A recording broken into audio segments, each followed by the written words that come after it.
आम कार्यकर्ता तो हम इसमें नहीं भूलेंगे, लेकिन हमारे जो पदाधिकारी है तो ये सारे लोग शामिल रहेंगे और इनकी संख्या नियर अबाउट 40 से 50 हो सकती है। और ऐसे कौन सी संगठन है जिसने आपको समर्थन देने की बात कही है? ऐसे बहुत सारी संगठनाएं, अभी तो हम उसका नाम नहीं बताएंगे।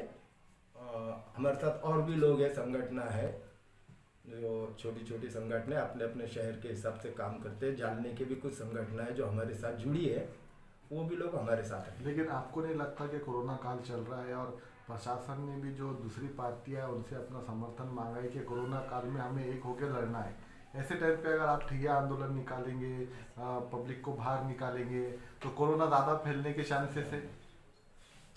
भैया, अगर से कोरोना नहीं रहता था, कोरोना का काल नहीं रहता तो आंदोलन हम करते क्यों थे?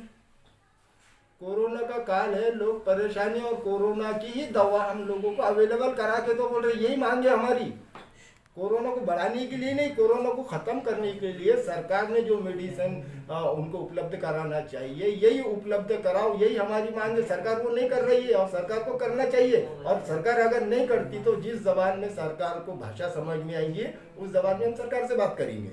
लेकिन अगर ठिया आंदोलन के टाइम पे अगर आपकी गिरफ्तारी होती है, क्योंकि परमिशन तो अभी नहीं है प्रशासन की तरफ से, आप कोई आंदोलन नहीं कर सकते, मोर्चे नहीं निकाल सकते, फिर भी आप आह्वान कर रहे सब लोग ठिया आंदोलन के लिए मैं जा रहा हूँ, आप सब जमा हो जाइए एक जगह। नहीं, देखिए, मैं तो अच्छी तरीके से जानता हूँ कि परमिशन नहीं है। कोई भी राजकीय, सांस्कृतिक, धार्मिक कार्यक्रम को परमिशन नहीं है। ये अलग बात है कि मुख्यमंत्री कर सकता। अभी मुख्यमंत्री ने जो है तो बम्बई में बाला साहब ठाकरे स्मारक का जो है तो भूमि पूजन किया, ये अलग बात है कि वो लोग कर सकते हैं। आम जनता को परमिशन नहीं है, लेकिन ये ज़्यादा से ज़्यादा क्या कर सकती है? मेरे पे गुन्हे दाखिल करेंगे, मेरे कार्यकर्ताओं पे गुन्हा दाखिल करेंगे। और वो समाज सेवक ही नहीं है जो जनता के लिए गुन्हे दाखिल होने से डरे। हम नहीं डरते, वो चाहे कुछ भी करे, उनको जो करना है वो करेंगे, हमको जो करना है वो हम करेंगे। आपको नहीं लगता इसमें पॉलिटिक्स नजर आ रही है बोल के? नहीं, मैं कभी आमदार के लिए खड़े नहीं रहूँगा, कभी खासदार के लिए खड़े नहीं रहूँगा। अभी हमने इलेक्शन भी नहीं लड़े और लड़ने की कोई उम्मीद भी नहीं है, इच्छा भी नहीं है, लड़ना भी नहीं चाहते। हम पब्लिक का ईमानदारी से काम करना चाहते हैं, हर समाज को अपने साथ में लेकर गौर गरीबों की आवाज़ को उठाना चाहते हैं। जो मैं बोल रहा हूँ आपको नज़र में अकेला आ रहा हूँ, लेकिन हर इंसान की, आज हर गरीब की, हर मजबूर की ये आवाज़ है जो मेरी ज़बान से आपको सुनाई दे रही है। एक आखिरी सवाल ऐसा है कि जैसे लास्ट टाइम पिछले टाइम जब कोरोना की महामारी बहुत तेज़ी से बढ़ रही थी तो सेंट्रल गवर्नमेंट ने अपनी तरफ से जो है तो सबको 3 महीना राशन फ्री देने की बात कही थी।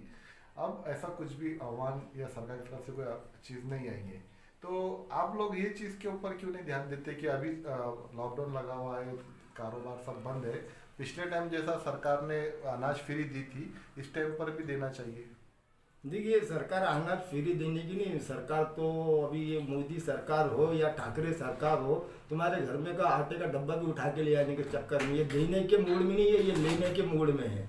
और उनको लेने के मूड की एक शुरुआत ये है कि आज लोगों को खाने पीने को परेशानी नहीं है। और हम महाराष्ट्र के जो पुलिस है ये रोड पर जो है तो 8 से 11 तक पब्लिक को लूट के 11 के बाद घर पे जाके सो रहे हैं। ताजुब और कमाल और शर्म की बात है। लॉकडाउन का नाम चेंज करके इन्होंने जो तो धोखा दे रहे, जनता को बेवकूफ समझ रहे हैं। समर्थन करते ब्रेक द चैन का? नहीं, देखिए, मैं ब्रेक द चैन के ना समर्थन में हूँ ना फेवर में हूँ, लॉकडाउन के समर्थन में हूँ ना फेवर में हूँ। मैं सिर्फ इतना चाहता हूँ कि ये बीमारी का इलाज अच्छे से हो, लोग पेशेंट को लेके दर बदर ना भटके, लोग अपने घरों में पेशेंट को मरता हुआ देखने को मजबूर ना हो। जो सुविधा चाहिए वो सुविधा सरकार उपलब्ध कराए, बस इतना चाहते हैं, और कुछ नहीं चाहते। 14 अप्रैल आ रही है और साथ में रमजान भी है, क्या आह्वान करेंगे जनता से और क्या कहेंगे सरकार को? 14 अप्रैल का तो हमारा इरादा चल रहा है कि लोक विकास परिषद अपनी गाड़ी निकालेगी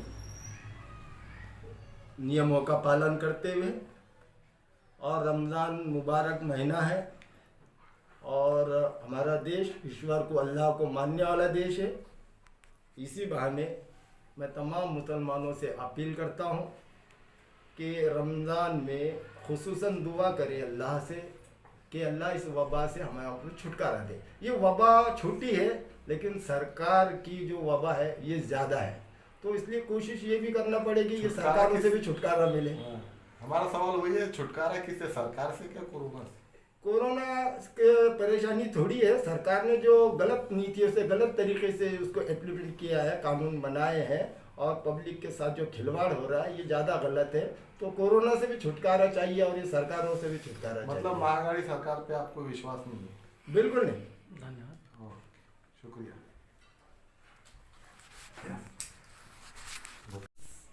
बुलाने का मकसद बहुत गंभीर है, समझ में नहीं आ रहा शुरू कहाँ से करूं।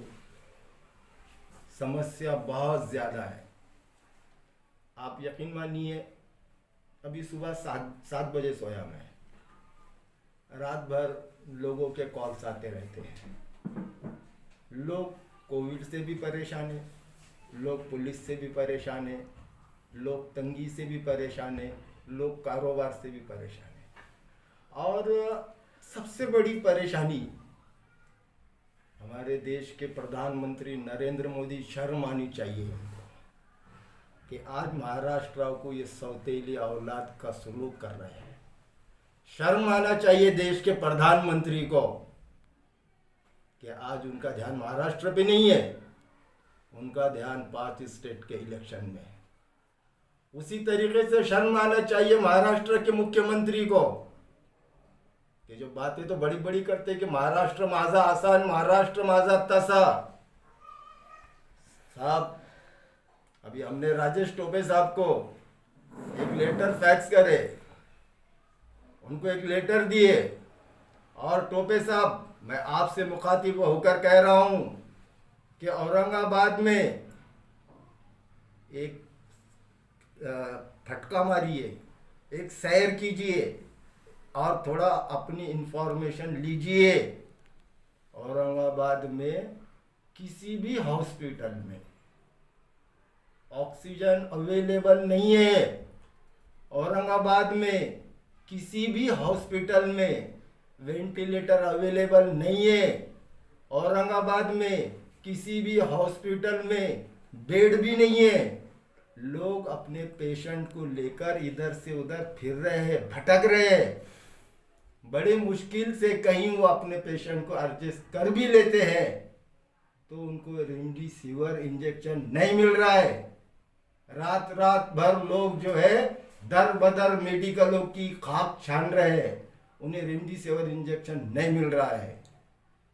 और ये सारी समस्या से सरकार जो है तो जानती है, लेकिन उसके बावजूद जनता पे सिर्फ प्रतिबंध के कानून थोपे जा रहे हैं।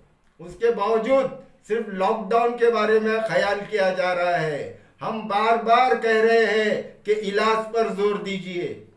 ये सच्चाई है कि आज इलाज नहीं होने की वजह से कई पेशेंट्स अपने अपने घरों में अपने अपने तरीके से इलाज कर रहे हैं। ये दुख की और शर्म की बात है।